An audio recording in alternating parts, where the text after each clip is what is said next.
नमस्कार दोस्तों। Infinite Shiva channel में एक बार फिर से आप सबका स्वागत है। आशा करता हूँ कि आप सबकी साधना अच्छे से चल रही होगी। जैसा कि हम सब जानते हैं कि दिवाली का बहुत ही महत्वपूर्ण पर्व आने वाला है और इस पर्व में आप किस प्रकार महालक्ष्मी और महाकाली की साधना करके उन्हें सिद्ध कर सकते हैं, ये मैं आपको ज़रूर बताऊंगा। परंतु आज की इस वीडियो में मैं आपको बताने वाला हूँ कि आज से लेकर 29, 30, 31 तक ये 3 दिन की जो साधना है वो हमको किस प्रकार करनी है। तो कृपया आप वीडियो को पूरा देखिएगा ताकि आपको सही जानकारी प्राप्त हो सके। तो आपका ज़्यादा समय ना लेते हुए मैं सीधा साधना की ओर आऊँगा कि आपको कौन सी साधना करनी है और इन 3 दिनों हम कौन सी साधना करने वाले हैं। तो 29, 30, 31 इन तीनों दिनों की रात्रियों में हम महालक्ष्मी की साधना करेंगे।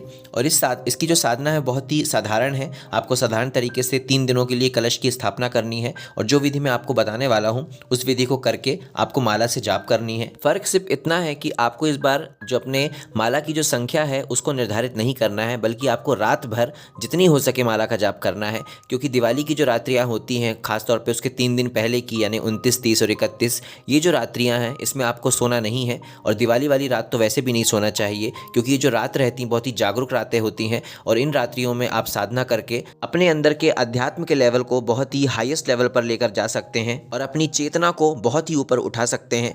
तो इन रात्रियों में हमें कभी नहीं सोना चाहिए, जितना हो सके साधना करनी चाहिए, माला करनी चाहिए। तो अब मैं आपको इसकी पूरी साधना विधि बताने वाला हूँ। इसके लिए सबसे पहले आपको बाजार से एक नया कपड़ा, चाहे वो लाल हो या पीला, उसको बिछा लेना है और उस पर माँ लक्ष्मी की कोई भी प्रतिमा या फिर आप फोटो लगा सकते हैं और उसके सामने छोटे से गणेश जी और एक शिव जी की फोटो या फिर कोई भी एक शिवलिंग या मूर्ति आप वहां पर रख सकते हैं। और कलश की स्थापना आपको बहुत ही साधारण रूप से करनी है। आप केवल 3 दिन के लिए कलश की स्थापना करेंगे। तो उसके लिए सबसे पहले आप कलश में जल डालेंगे और उसके पश्चात उसमें कमल गट्टे 8 कमल गट्टे आप ज़रूर डालिएगा और साथ ही साथ हल्दी की गांठ, कुमकुम, फूल, लौंग, इलायची और साथ ही गोमती चक्र अवश्य डालिएगा। और उसके पश्चात 5 आम के पत्ते लेकर उसके ऊपर नारियल रख के उस पर कलावा बांध के आप इतने साधारण तरीके से कलश की स्थापना 3 दिनों के लिए कर लेंगे। और उसके पश्चात आप कंबल के आसन पर बैठकर, या लाल कंबल का आसन या पीला कोई भी आसन हो सकता है, और उसके पश्चात आप सबसे पहले गणेश जी की एक माला करेंगे, ओम गम गणपति नमः। और उसके पश्चात शिव जी का एक मंत्र, जो भी आपको आपके गुरु के द्वारा या फिर आपको जो भी आपका प्रिय सबसे मंत्र शिव जी का लगता है वो मंत्र की एक माला। और उसके पश्चात माँ लक्ष्मी का मंत्र जो मैं आपको बताने वाला हूँ उसकी आपको जितना हो सके उतनी माला करनी है।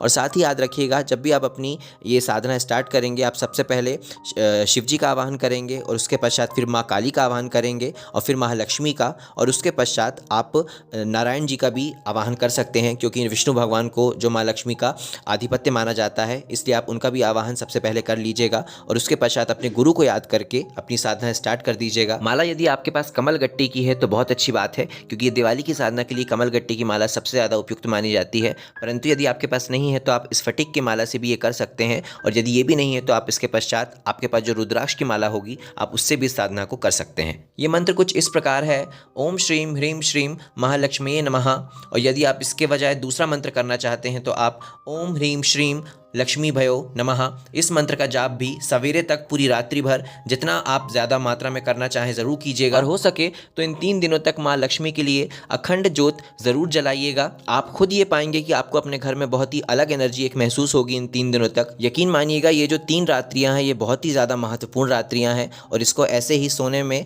आप व्यर्थ मत कर दीजिएगा। आप भले सवेरे जब आपकी पूरी साधना हो जाएगी उसके पश्चात आप अपनी नींद ले सकते हैं, लेकिन पूरी रात्रि भर आप ज़रूर साधना कीजिएगा, अपनी माला कीजिएगा, मंत्र कीजिएगा, कुछ भी कीजिएगा, बस आप सोइएगा नहीं। साथ ही आप हमारे टेलीग्राम चैनल से जुड़कर, जिसकी लिंक हमने डिस्क्रिप्शन में दे दी है, वहां से जुड़कर आप अन्य साधनाओं को भी दिन के समय में कर सकते हैं, परंतु रात्रि में आप इन्हीं साधनाओं को कीजिएगा जो मैंने आपको बताई है। तो यदि आपको हमारे द्वारा दी गई जानकारी अच्छी लगी हो तो हमारे वीडियो को लाइक और चैनल को सब्सक्राइब ज़रूर करें। नमः शिवाय।